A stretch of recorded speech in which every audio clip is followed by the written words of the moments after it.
Hey, welcome back to the channel. I am really glad you're here because today I have a little project to do. Remember a couple of weeks ago I tilled this area up. It was filled with rocks from an old rock garden. There were some stumps from small trees and different things, so I was able to get those out of there. Other than this one big stump right here, we're just going to work our way around that one. But I was able to till it up, get the rocks out, and I just want to smooth it out so we can mow without hitting those landmines like we hit this summer. Now I tilled it with the tractor and I raked it out somewhat. It's still kind of uneven, so I want to even it out before I throw down the grass seed. So I have something in mind. Now several of you made comments after doing that, and one comment was to use the land plane, which again, I don't own the land plane. I borrowed that from a neighbor, so I don't have that. I mean, I could go get it, but another suggestion was given to me all the way from the UK. So I want to try that today. Now, our friend Joseph over at the YouTube channel Garden Tractor Boy, he's the one who said that over there they use pallets. I guess an inverted pallet, upside down pallet, and just drag it over the ground, uses kind of like a rake, and that smooths out the ground. I thought that's kind of a neat idea. I have a bunch of old pallets, so I thought I should try that. So I want to thank Joseph from the YouTube channel Garden Tractor Boy. And let me just say, in honor of Joseph and the Garden Tractor Boy channel, in today's video, we're going to use our garden tractor and we're going to pull a pallet upside down across the land to smooth out the area that I recently rototilled. How was that? Pretty good? All right. Thanks again, Joseph. Let's hook up this pallet and run it across the ground and see what happens. I've got just a few to choose from. I think I don't want to use one of the better ones. Whoops. There they go. Excellent. How about that one? Yeah, perfect.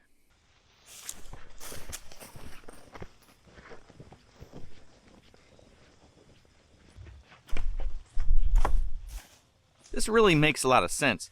If you think about the top of the pallet, it's got all the evenly spaced boards, and if you lay that flat on the ground, I think it'll just almost act like a little land plane because it's going to shave off the high spots and maybe fill in the low spots. So I'm just going to lay this down, tie a rope to it, and we'll just drag it around. A little behind the scenes, I just spent the last 30 minutes looking for a length of rope that I know I saw a couple weeks ago. In fact, I think I even put it somewhere where I'd easily find it. I think I even put it with some other rope, so I'd have like a rope section.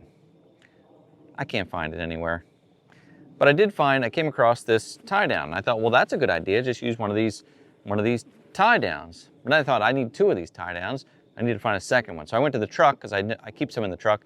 I found a second one in the truck. I took one of my gloves off because I know I'm going to work the camera. I come back to the camera and get ready to start recording, and of course, where's my glove? I must have left it in the truck. Go back to the truck.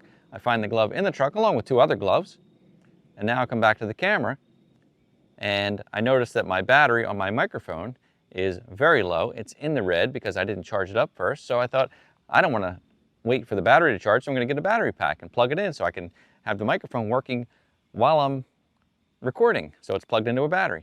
So now I'm back on track. About 45 minutes later, I'm going to take this strap, hook it to the pallet, and drag it across the ground there. By the way, interesting fact that I learned from Joseph over at Garden Tractor Boy, over in the UK, they use garden tractors primarily.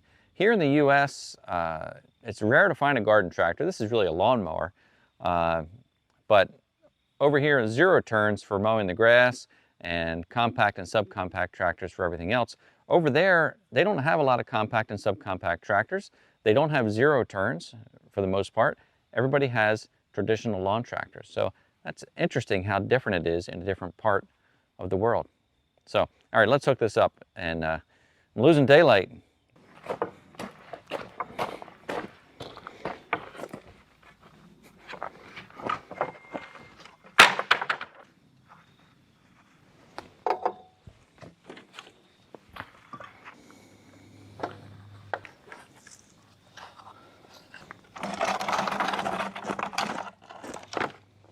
Should do it.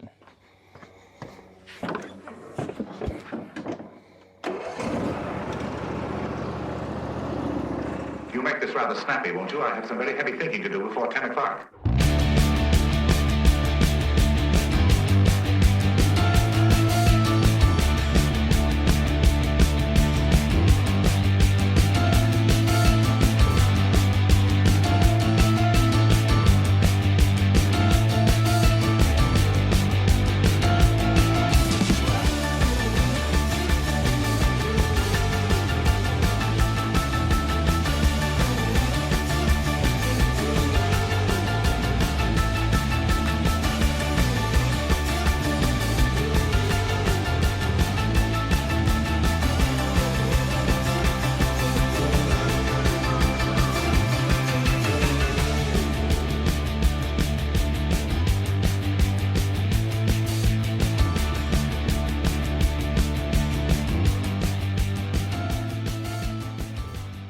Well, that did a great job. I'm really impressed, and I'm reminded that we don't always need to go out and buy an expensive piece of equipment to do a job.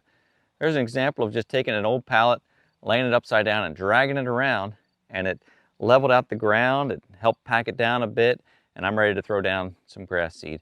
I don't know what I bought. I just bought some grass seed because I want to get some kind of cover crop down here for the winter. We may till this up next spring and plant a garden or flowers, but for now we'll just throw that down.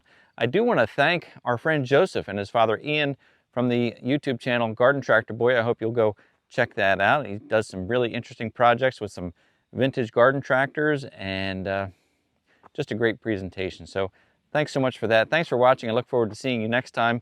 So that's going to do it for this video. Thanks for watching, and I'll see you on the next one. Bye.